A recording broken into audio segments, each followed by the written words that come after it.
It is a mystery, and this is putting a lot of burden on us, all of us, that everybody is seeking for information just as we do.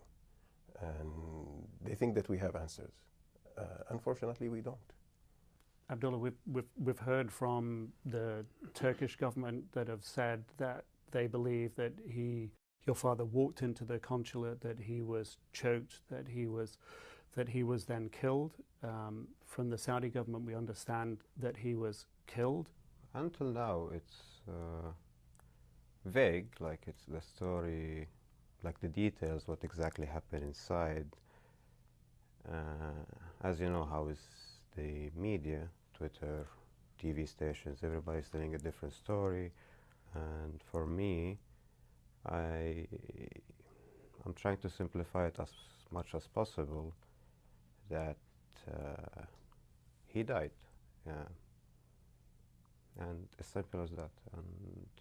And you were the last one of your father's children to see him. You saw him 2 months ago in Turkey. How was he then?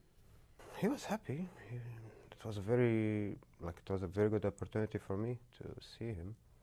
We hanged out around Istanbul. We had fun, and I think I was really lucky to have that last moment with him. How has all this been on your family, on your mother and your sisters? It's difficult. Like, it's not easy, especially when the story gets this big. It's not an easy it's confusing.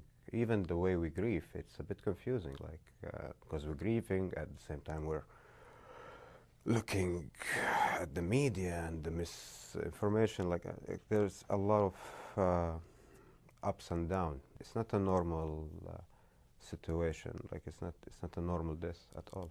All what we want right now is to bury him in Al-Baqiyah, within Medina, with the rest of his family.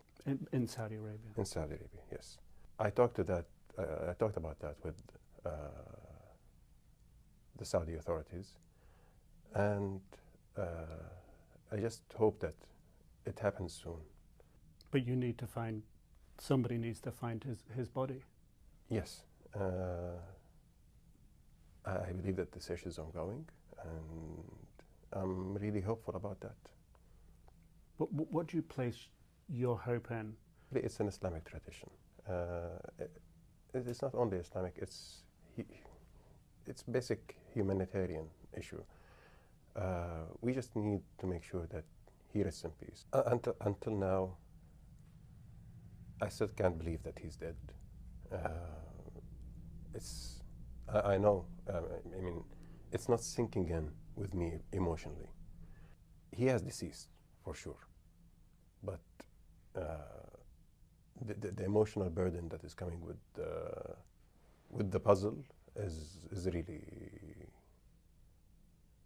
big.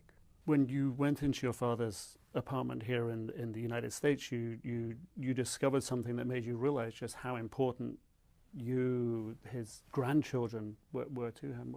Can you tell us about that? Going to the apartment, that was maybe the most emotional moment I had, like, in this past days.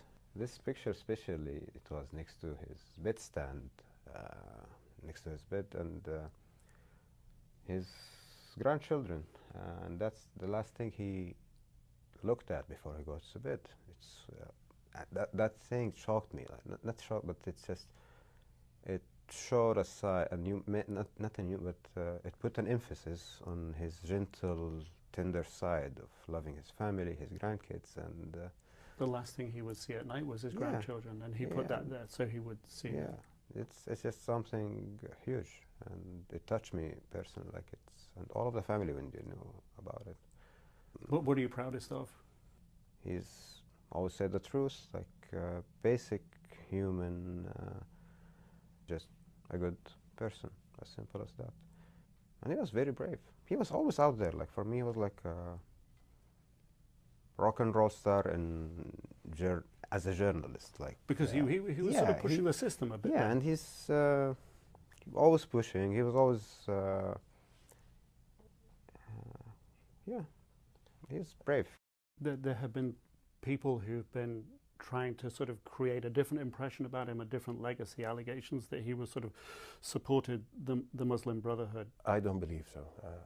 Can Abdullah, you can shed a light on that. I used to tease him also. Like the last time when I met him in Turkey, I used to tease him like, oh, I read this on Twitter, like they're saying you're Muslim Brotherhood. Where is your beard? Where is something? And he laughs and he goes in details. I'm not Muslim Brotherhood because of this, and I just and he hear. said that to you? Yeah, Very and it's just labels, or it's just people not doing their homework properly and reading his article, going in depths. So it's just easier for them just to stick a label on him, like, oh, you're something, you're that, you're that, you're that. Can you tell us about that meeting with the Crown Prince and the King? Yeah, in that meeting with the King and the Crown Prince, when I went there with my Uncle Sahel, the King has stressed that everybody involved will be brought to justice. And I have faith in that. This will happen. You're placing your faith in the King. Yes. In your heart of hearts, what do you think happened? Something bad happened. Something might be, but I really hope that whatever happened, it was just, it wasn't painful for him or something like that, or just it was quick, or he had a peaceful death. That's what I wish for. I'm not sure. I'm just waiting for the facts to come out. It's, for me, it's just death. I know that he's dead. All I'm waiting for is for the investigation to be over, so the facts can turn out. How do you think your father would want to be remembered? As a moderate man who has common values with everyone, genuine and honest, a man who loved his country, who believed so much in it and its potential. Jamal was never a dissident. He believed in the monarchy, that it is the thing that is keeping the country together. And he believed in the transformation that it is going through. And that's how he should be remembered.